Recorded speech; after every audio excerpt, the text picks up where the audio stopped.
You have a quorum, Mr. Chairman. Okay, Tom, thank you. We'll anticipate the other two commission members joining. They were with us this morning for the executive session and said they'd be here. But let's go ahead and proceed. Again, good afternoon, everybody. Thank you for being here. To the commissioners, thank you for your service.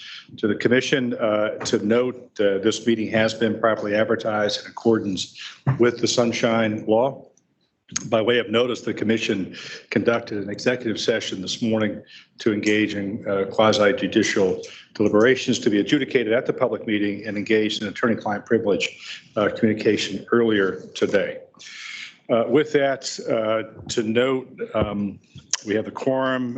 You have the minutes that we're going to table. We don't have the minutes, so we have them in hand but not reviewed, have not been provided. So appropriate to have a motion to table the minutes until the next meeting. Move the table. So moved, Okay. Commissioner Lark. Yeah, thank you. A motion by Commissioner Ellis and a second by Commissioner Lark.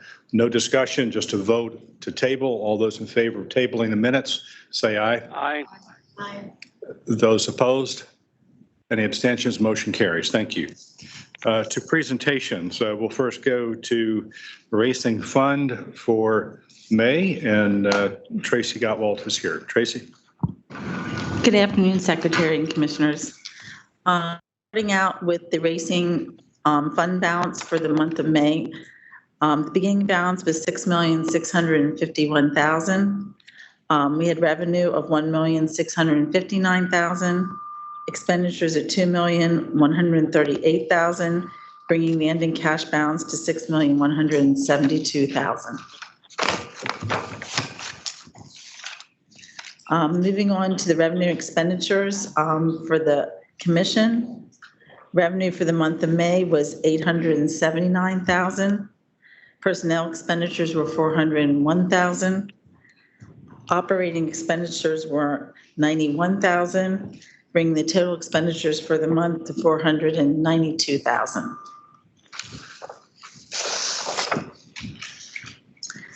For testing, the revenue for the month was $780,000.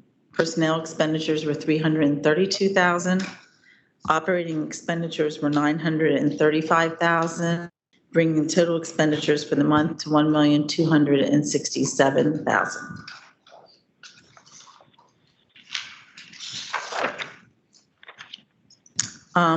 For promotion, there was no revenue, and there was expenditures of $370,000.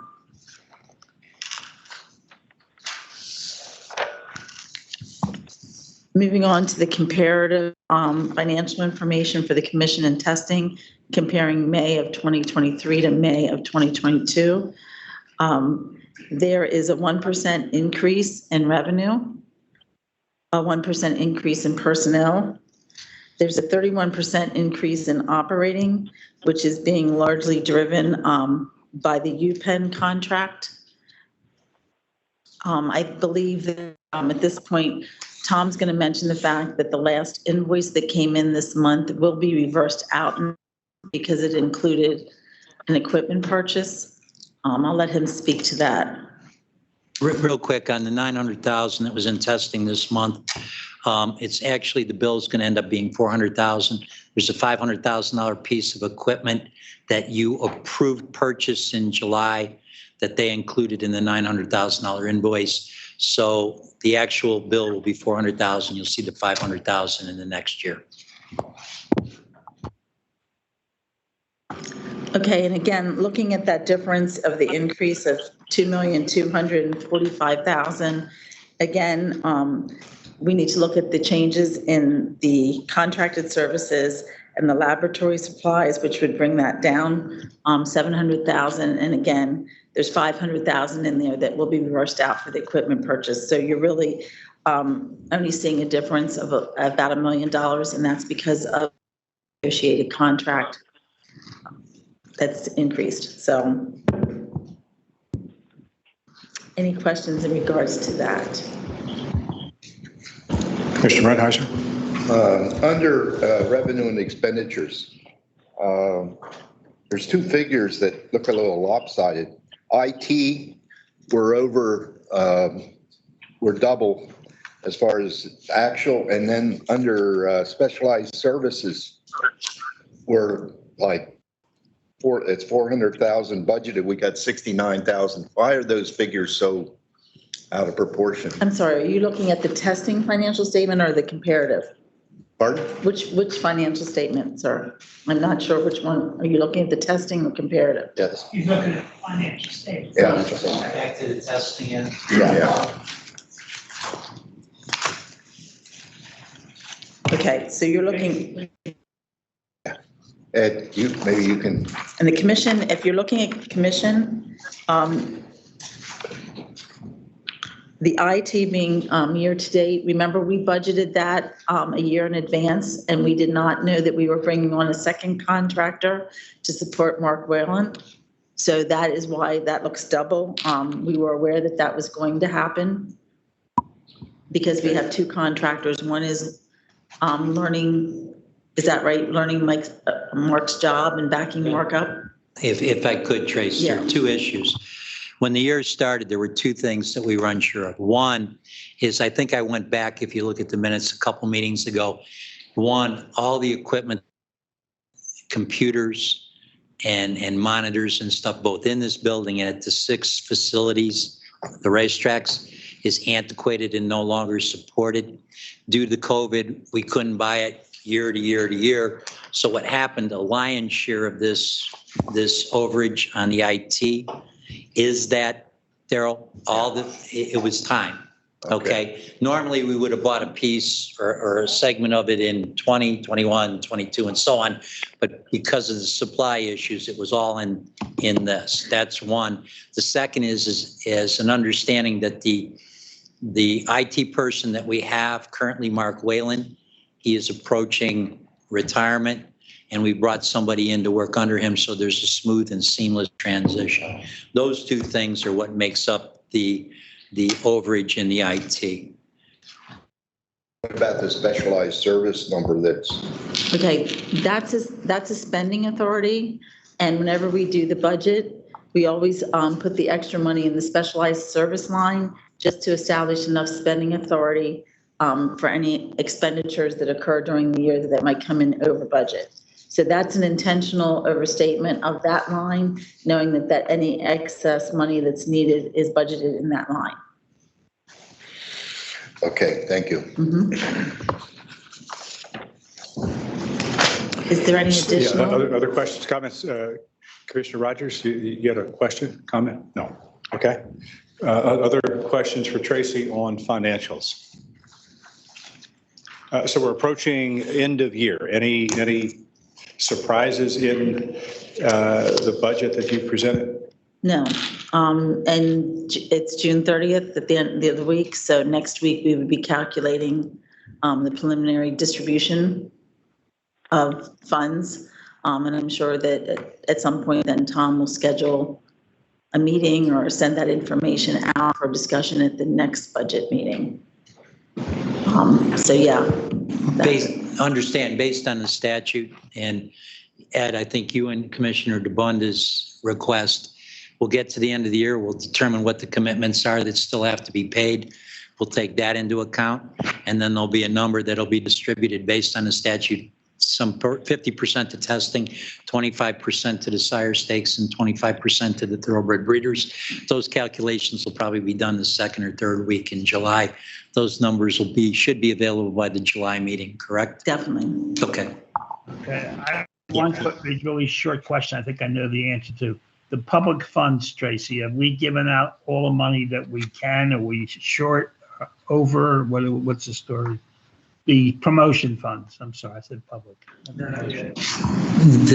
I would tell you, actually, Commissioner DeBunda, the promotion money, everyone that's submitted has been approved. There was one minor change with the PHHA. There was a dates issue. We rectified that. So bottom line, everything has been allocated and approved. Okay, thank you. Thank you. I think, Brian, did you have a question? No, I think Tom answered it. Okay. When you say an adjustment's going to be made before the end of the fiscal year for that, the extra money that they took out. Right. Okay. Very good. Last call. Questions for Tracy on budget? Okay. Thanks, Tracy. Thank you. All right. On to a less complicated subject. HISA. Just seeing if you're listening. Yeah, go ahead. I'll try to be brief. For HISA, one, obviously, the racetrack safety program was done by a letter by this commission. That's been in place. That will go till 12/31 of this year. The IGA, which deals with the anti-doping and medication, it is fully finalized and done. OGC and the Attorney General's office has approved it. A copy resides with the commission and with HISA HIWU. That issue is done. Under the lab services agreement, if you remember, the basic contract premises and agreements are in place. We've reached agreement with UPenn. Dr. Rob has signed it as acting director of Petrol. It was sent back to HISA HIWU. They signed off on it. It's back here at the Commonwealth to be signed by Chief Counsel and the chairman, and that will proceed the same mechanism as before through OGC and the Attorney General's office. And that is in process right now. Understanding all three of these agreements expire on 12/31 of 2023. So George is very excited to start negotiations again in the fall. Current status with HISA HIWU. Generally speaking, it is a work in process. Kudos go out, and I say all the time, to the commission staff, be it the stewards, be it the chief vet, the veterinarians, the livestock workers, and so on. They're doing a good job implementing this. There's been a couple bumps in the road. We're trying to work through those, but overall, we continue to move forward. That's about it. Thank you, Tom. Questions on HISA or HIWU? We say it at each meeting, but again, for the record, the work that's been done by council, by staff, to address the component pieces here, as you've heard Tom report out, three significant parts, and they've all been negotiated. And at the same time, I think for all of us who are in the commission and structure and PA, making sure that at the end of the day that we're not compromising the integrity of what we do, right? So we work for what happens here. So we continue to work in partnership with HISA and HIWU. So no thanks to Tony and Tom and staff and council. Thank you for that. So no questions, comments. Let's go to the administrative actions. Administrative actions. So it's Tom. Okay, under administrative actions, the first is a motion to approve the simulcast calendars for July of 2023 for the harness tracks for Harris, Philadelphia, Mohegan Sun, and the Meadows, Mr. Chairman. Okay, thank you. Do we have a motion to accept the simulcast calendars for the Standardbred tracks? Second. Yeah, okay, Commissioner Rogers and Commissioner Brandheiser on the motion. The second discussion of this motion. Hearing none of those in favor of approving the motion as presented, say aye. Aye. Those opposed, the same sign. Any abstentions? Motion carries. Thank you. The second administrative action is a motion to approve the simulcast calendars for July 2023 for the Thoroughbred tracks for Parks, Penn National, and Presque Isle Downs. Mr. Chair. Thank you, John. Do we have a motion to approve Jones on the motion and Commissioner Sweeney? I'll second. Second, multiple seconds. Discussion? Discussion of this motion? Hearing none, all those in favor of approving the simulcast calendars for the Thoroughbred track, say aye. Aye. Those opposed, the same sign. Hearing none, motion carries. Thank you. The next, Mr. Chairman, is a motion to ratify the Standardbred Bureau Director's approval for the Meadows to conduct a crossbreed pick 4 on Friday evenings from July 14th through August 25th. The first and third legs would be races conducted at Penn National. Second and fourth legs would be from the Meadows. So move, Commissioner Lark. We have Commissioner Lark on the motion and Commissioner Ruddy on the second. Discussion. I just have a question. What's the basis for this, and how is it going to do two different kinds of breeds here? So tell me exactly how you think the reason for this, so at least I understand. Commissioner DeBunda, this was an idea that Scott Lisha and Chris Mackerlane had come up with to try, since their Friday night program at the Meadows is a 5 o'clock program, and they have a lot of events on those Friday nights with food trucks and stuff. So they wanted to try something a little different in conjunction with Penn National, who also races at night, and it's something they would just wanted to try to get some crossover interest, to see where they could get somebody from the thoroughbred side interested on some of the standardbred races, and the same thing on the standardbred to the thoroughbred. So we're going to run this for basically 2 months, a month and so. So would you then give the commission a report on how that goes, so we kind of see how it worked? Because it's obviously something we could do for other tracks if we could figure it out. But I think a report to the commission would be a good idea of how it worked out. sure, and hopefully it catches on and they may be able to expand it. I mean, Eric may want to, I see Eric's on, he may have something he wants to add to it too. I think Scott's out of town, so I'm not sure Scott's on the call. Did you want to add That's anything? correct, Tony. Yeah. This is just an idea that Scott came up with, and it's, as you mentioned, it's just an opportunity to expose each breed to some of the fans on the other side. So, as the timing worked out that they had the 5 o'clock post, we thought this was good in Denver. We're working with the folks at the Racing Forum and the folks at the data side on the harness to try and get some programs created that'll carry both races mixed together. So it's a work in progress. We're excited about it.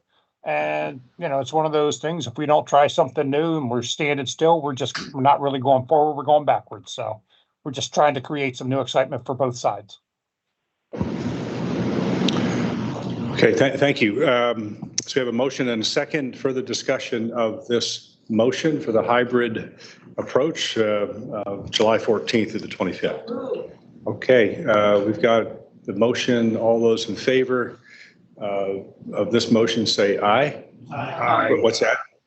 We had a motion and a second before we had debate, right? So we were good there. No, you're good. You're eager to get this done, which is okay. So all those in favor of the motion say aye. Aye. Those opposed, the same sign. Any abstentions? Motion carries. Thank you. The next item, Mr. Chairman, is a motion to ratify the Standardbred Bureau Director's approval for those to conduct a Pick 8 with the mandatory payout on Adios Night, July 29th, 2023. Okay, thank you. So we have a motion. We'll take Dr. Sweeney's excitement. Thank you. And Commissioner Ellis on the second discussion of this motion. Hearing none, those in favor of approving this motion say aye. Aye. Those opposed, the same sign. Any abstentions? Motion carries. Thank you. The last administrative action is a motion to ratify the Standardbred Bureau Director's approval for Pocono Downs to move the following previously approved live race dates. Wednesday, September 13th, 2023 will now move to September 6th, 2023. And Monday, September 18th, 2023 will move to November 1st, 2023, which will extend the meet by one racing day. Mr. Chair, a motion, please. Okay, Tom, thank you. You have a motion to approve. Tom has shared. So moved. Thank you. Commissioner Sweeney on the motion, Commissioner Ellis on the second discussion. Hearing none, all those in favor of approving the motion say aye. Aye. Those opposed, the same sign. Any abstentions? Motion carries. Thank you. On to adjudications. Counsel? Thank you, Mr. Chairman. On August 2nd, 2022, the Board of Judges at Harris, Philadelphia issued ruling number 22042 CD which fined Ray R. Baines $1,000 and issued a 30-day driving suspension. The Board of Judges found that Mr. Baines, as owner, trainer, and driver of the horse Sandra Dimples, was responsible for an unsatisfactory drive due to the lack of effort and/or carelessness and failure to maintain reasonable control of the horse, causing Sandra Dimples to make repeated contact with the driver of another horse in the 6th race at Harris, Philadelphia on July 8th, 2022. Mr. Baines appealed this matter to the commission, and ruling number 22041C, the commission granted Mr. Baines a request for the appeal and a stay on August 11th, 2022. A hearing on this matter was scheduled as of December 2nd, 2022 to Mr. Baines by certified mail, return receipt requested as Mr. Baines' address on file with the commission. The hearing notice provided Mr. Baines' notice of the hearing was scheduled for Thursday, March 30th, 2023, commencing at 9 a.m. The hearing notice was received and signed by Mr. Baines on December 2nd, 2022. As scheduled, the hearing was conducted on March 30th, 2023. Mr. Baines failed to appear for his scheduled hearing.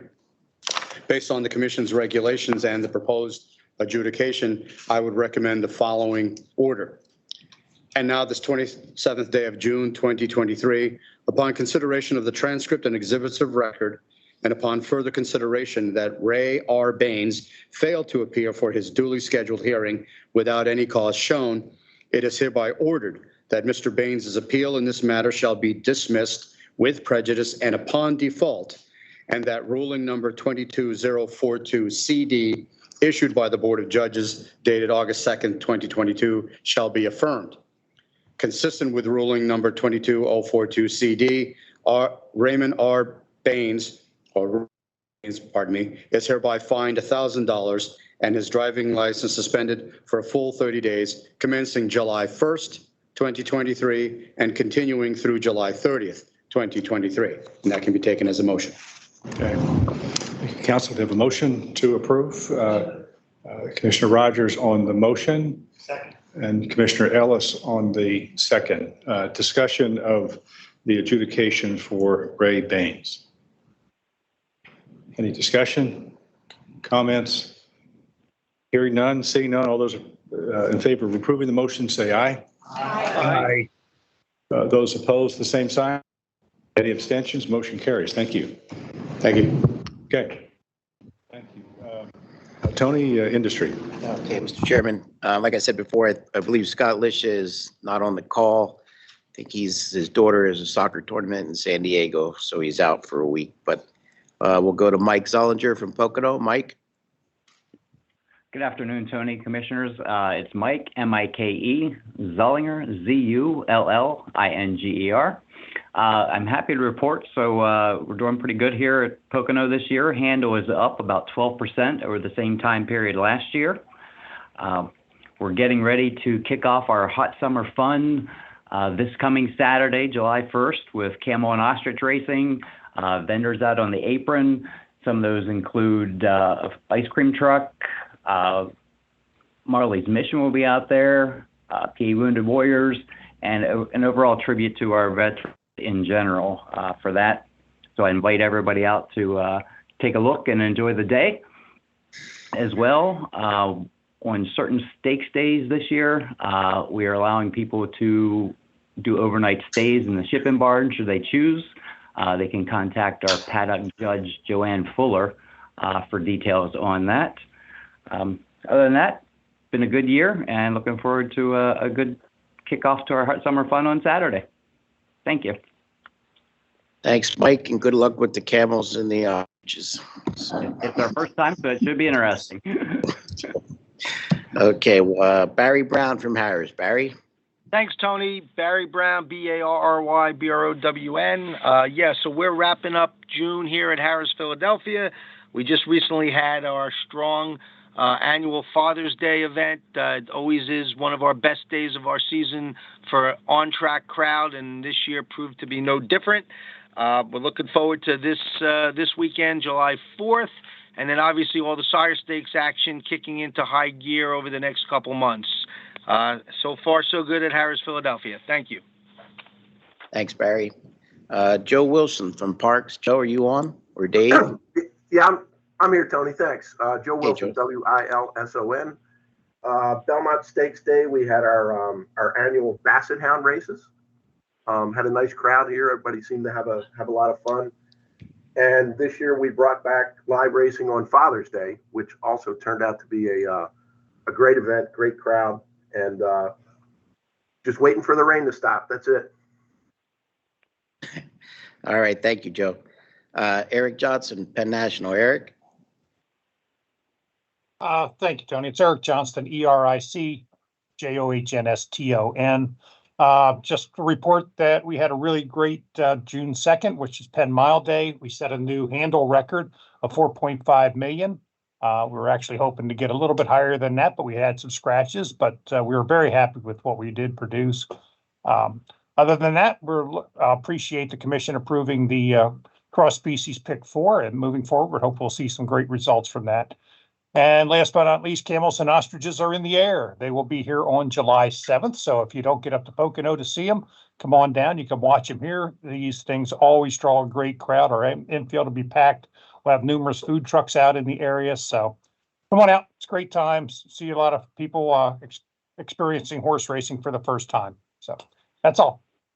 Okay. Thanks, Eric. Matt Ennis from Presque Isle. Matt Ennis. Yes, this is Matthew Ennis, Matthew, last name Ennis. Here at Presque Isle, off to a good start, about a fourth of the way through our 80-day season, through our first 19 days, including yesterday. Our export handle is up 28% or 2.9 million, which is very impressive. Our on-site handle is up 17%. Our attendance is up 47%. And our starters are up 9%. So we are certainly off to a good start here at Presque Isle, improving the purses for the horsemen. So at this time, that is all I have. Thanks, Matt. We'll go to Mike Corrant from the PHHA. No report. No report. Okay. Kim Hankins, MSOA. Kim, are you on? Kim Hankins, MSOA. Okay. How about Todd Mosteller? Todd? They must both be on the golf course. So Jeff Matty.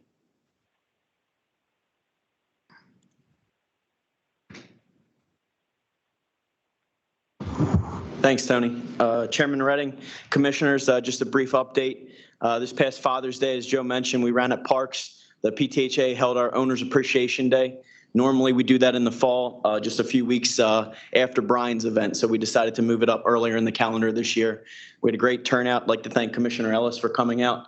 We got lucky with great weather. And like I said, it was a great turnout moving forward. We'll probably have it around that time. I'm not quite sure if we're going to have it on Father's Day, but we are going to keep it early in the calendar. We think it's a good jump start to summer. From a Highwoo standpoint, obviously, we had our first post-race positive with Highwoo. That trainer has counsel. The PTHA is monitoring the situation to, see the steps that are being taken moving forward. We're not getting involved directly, but we are keeping a close eye on it moving forward. And last but not least, I'd just like to, thank Joe and his management team.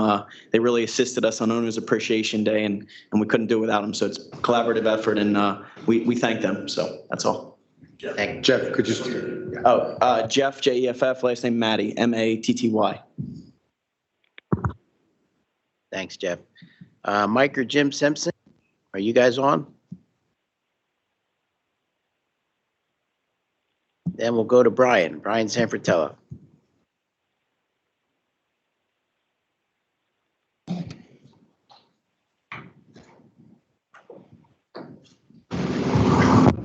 Good afternoon, Mr. Chairman, Commissioners.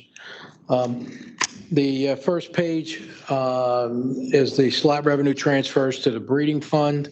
You'll see it's up 254,000 year to date, end of May. And the basis for that is the fact that we had a 5-week month in May compared to a 4-week last year. So I think you're going to see next month that level off. like to just spend a minute going over the Belmont Stakes and the Jaipur Stakes. We had two great PA breds, one running Angel of Empire in the Belmont. He finished a fourth there. And haven't heard exactly where his next race is going to be. But as soon as I know, I will let you know. And Caravel won the Jaipur Stakes against boys again. So she's won 5 races in a row. She was supposed to go to Royal Ascot, but she decided to stay here and run in the Grade 1 Jaipur, which worked out very well for her. So again, Elizabeth Merriman is the breeder there. So congratulations to her. There's a nice article on the in the newsletter on the first 2 pages of the newsletter, and you can see the breeding fund statistics through the end of April on the last page there. Any questions? Thank you. Brian, could you just spell your name for the court reporter, please? Just spell your last name for the court reporter. Brian, Brian, Sanfratello, Sanfratello. Sure, she appreciates that.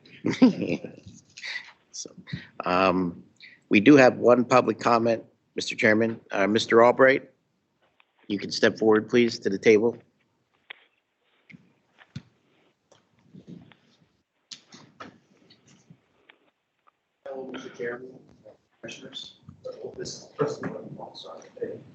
Hello, Commissioner and Chairman. This is George Albright, GeorgeAlbright. I'm here for you guys to consider some modification to your 5-start rule. I'm a thoroughbred trainer, owner, and breeder in the state of Pennsylvania. Most directly, the rule I feel is a little harsh on 2-year-olds and 3-year-old maidens. That's my specific trouble with the eligibility rule. Thoroughbreds have a way of not always being cooperative and easy to manipulate to do everything the way you hope them to do. So having a 5-start limit on them kind of puts a trainer like myself in a position where we either have to hope that they cooperate or start lower levels from a maiden special weight caliber to maiden 25 all the way down to the lower levels. Not that I don't believe that there is a reason and a explanation to have a eligibility rule that has to. I agree with that 100%. Just my stable comprises of 26 racehorses, of which 13 are maidens, 11 of which are 2-year-olds and 2 3-year-olds. So what I kind of would mind proposing for consideration is maybe modifying it to the 2-year-olds and 3-year-olds. Once the 3-year-olds start running against the older horses, they've already have established some type of idea of how to race. And at that point, it does become a issue with, are they good enough to compete? But when you start a young horse out, I mean, I can give you 5 examples of reasons why a thoroughbred 2-year-old would not run well. Got on the rail, got squeezed in between horses, got dirt in his face, didn't like the racetrack. I mean, there are circumstances for every cause. That is my only complaint with the 5-start rule. I'm out of my element here, so I apologize if I'm rambling. I'd rather be in a barn full of horses than in a room full of commissioners. And last year I was planning on coming here to discuss this. I have a lot of people in the barn area that agree with me, but there's no one behind me. I'm the only one here. But I at least would like to present the topic for discussion. That's the only really reason why I'm here. Yeah, Mr. Albright, thank you. Thanks for being so brave to come forward. We have, heard this issue. We've made some decisions, but we'll certainly take your input today under advice. Okay. Can I make one more comment? Okay, it's on. Because I've noticed that when you develop the equine safety and welfare plan, you had basic guidelines, then you remodified them in March for the actual eligibility update. So I can see the rules can be interpreted and also readjusted based on the needs of the horsemen, the needs of the horses, and the needs of the public. That is really the only reason why I'm here, is just to discuss I train all young horses. I mean, I don't have very many old running stock in the barn. It's all based on young horses. And that rule impacts me more so than a trainer that has a barn full of old claimers. So. Yeah, very good. Okay. Yeah, so our process is take the input, and Right, we'll and have the that's why I'm staff here. and commission to consider that. Right. So thank you. Thanks for being here. Okay, thank you. Yeah, appreciate it. Any other questions for me while I'm here? Mr. Albright, thank you. Okay. Okay. To the commission, any other business to come forward today? If not, just note, please, the next meeting will be July 25th.